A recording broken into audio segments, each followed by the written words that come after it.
ደራሲ ክቡር ዶክተር ሐዲስ ዓለማየሁ።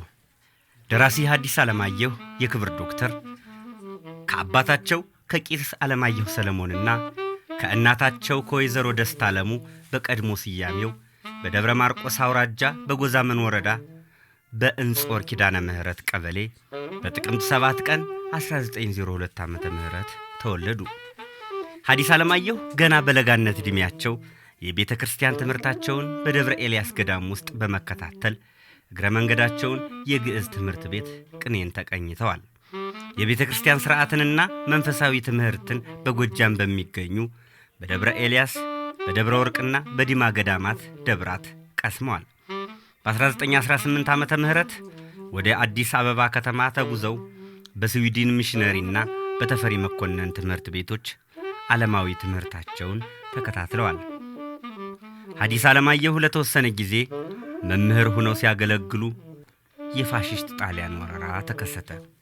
ይህ ወረራ በተከሰተ ጊዜ ከልዑል ራስ እምሩ ኃይለ ሥላሴ ጦር ጋር በምዕራብ ኢትዮጵያ በኩል በአርበኝነት ሲዋጉ ቢቆዩም የኋላ ኋላ በጣሊያን ተማርከው በመያዛቸው ከልዑል ራስ እምሩ ጋር በጣሊያን በግዞት ተይዘው ለ7 ዓመታት በፖንዞና በሊፓሪ ደሴቶች ታስረው ቆይተዋል።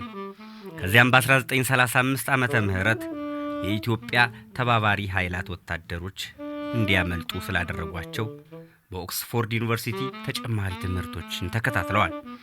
ደራሲ ክቡር ዶክተር ሐዲስ ዓለማየሁ ከ1936 እስከ 1966 ዓመተ ምህረት ሀገራቸውን የውጭ ጉዳይ ሚኒስተር፣ የኢትዮጵያ ቆንስላ በኢየሩሳሌም፣ የቴሌኮሙኒኬሽን ዓለም አቀፍ ወኪል፣ በተባበሩት መንግስታት ባለሙያ፣ የተመድ የኢትዮጵያ አምባሳደር፣ የትምህርት ሚኒስተር፣ የኢትዮጵያ አምባሳደር እንግሊዝና ሆላንድ፣ የልማት ሚኒስተርና የውጭ ጉዳይ ሚኒስተር ምክትል ዳይሬክተር በመሆን ሀገራቸውን አገልግለዋል።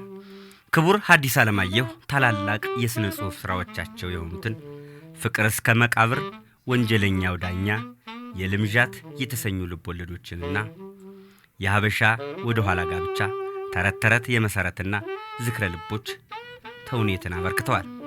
ለኢትዮጵያ ስነ ጽሑፍ እድገት ታላቅ አስተዋጽኦን በማበርከታቸው በአዲስ አበባ ዩኒቨርሲቲ የክብር ዶክትሬት ማዕረግን አግኝተዋል። ክቡር ዶክተር ሐዲስ ዓለማየሁ በህዳር 26 ቀን 1996 ዓ.ም በ94 ዓመታቸው ከዚህ ዓለም ድካም ተሰናብተዋል። ሆኖም በበርካታ ኢትዮጵያውያን ልቦና ፍቅር እስከ መቃብር የተሰኘ ዘመናዊ ሽሬ የፍቅር ልብ ወለድን በማኖራቸው ዘላለም ሲታወሱ ይኖራሉ። የዛሬውን ዝግጅት በዚህ አጠናቀቅን። በቀጣይ የኢትዮጵያ ባለውለተኞች አጭር የህይወትና የሥራ ታሪክ እንዲደርሳችሁ ቻናላችንን ሰብስክራይብ ያድርጉ። ባላችሁበት ሁሉ ሰላማችሁ ይብዛ። ኢትዮጵያ በክብር